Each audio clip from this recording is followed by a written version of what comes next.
Okay, here we have a simple experiment to verify Leeson's equation. So this is a standard little oscillator using a BF512 JFET. It's a very simple circuit. It's not intended to be a perfect oscillator, but it's just for this purpose of verifying the equation. Here is the resonator. The resonator has got a resistor in parallel with it to make the Q well defined. You wouldn't have that, of course, in a practical oscillator. There is a Schottky diode here which prevents the gate going more than a few hundred millivolts above the source and provides the method of controlling the amplitude, the limiting in the oscillator by adjusting the gate bias. So the signal is fed from the resonator into the gate of the JFET and then back from the source of the JFET onto a low impedance tap on the resonator. The resonator loaded Q was measured with the gate connected and the source was grounded. The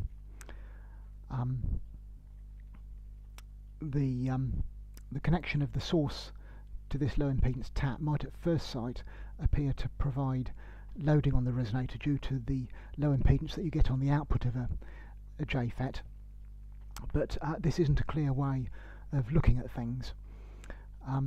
We should consider this with the loop broken. So if you were to connect the gate of the JFET to the source for AC purposes so that the loop was broken, then you could see that it would be a high impedance on the source of the JFET.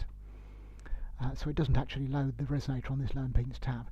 Another way of looking at this is if we change the ground node in the oscillator. This is something you can do in an oscillator circuit.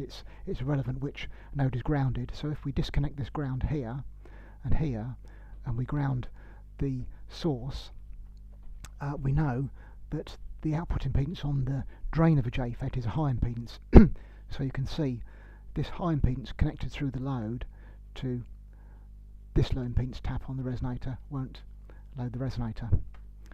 So there's some loading, but probably the most significant loading is due to the gate. Okay, well, if we go and measure the performance of this, this was measured on an Agilent E5052 correlation analyzer. It's really another area of that could require explanation how to measure phase noise, but here we'll just look and see what it is. So you can see at 100 kHz offset the noise is minus 140 dBc per hertz, and this is the 20 dB slope region here. Here we have the noise floor, and here closer in the noise is starting to go up at more than 20 dBs per decade. So if we compare the measured performance with the predicted performance, the operating frequency is 125 megahertz, the loaded Q was 25, the power into the amplifier, this is the available power measured from the source impedance, and the voltage present with a high impedance probe on the gate of the JFET is minus 6 dBm. The published noise figure for the JFET under these operating conditions is 1.5 dBs. This is specified with a source impedance which is 1 k ohms when the capacitance of the gate is tuned out, and the resonator was the tapping on the resonator was adjusted for this impedance.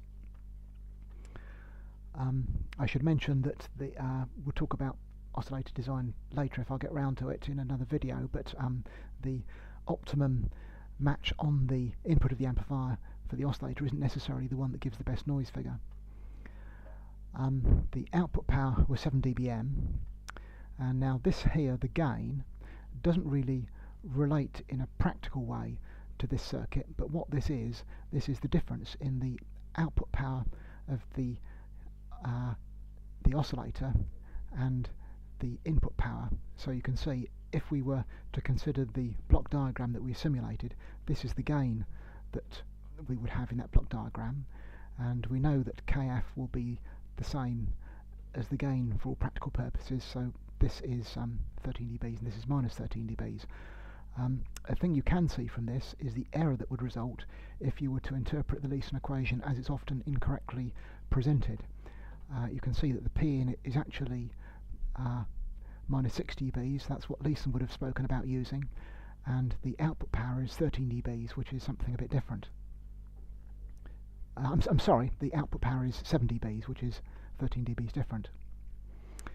Okay, so the minus 20 dB slope meets the noise floor predicted about 2.5 megahertz and measured about 2.5 megahertz.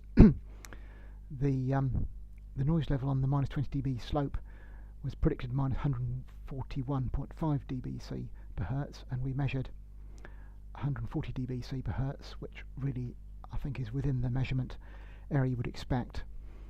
The E5052 has got a measurement error specified as plus or minus 2 dBs, I think, at this offset.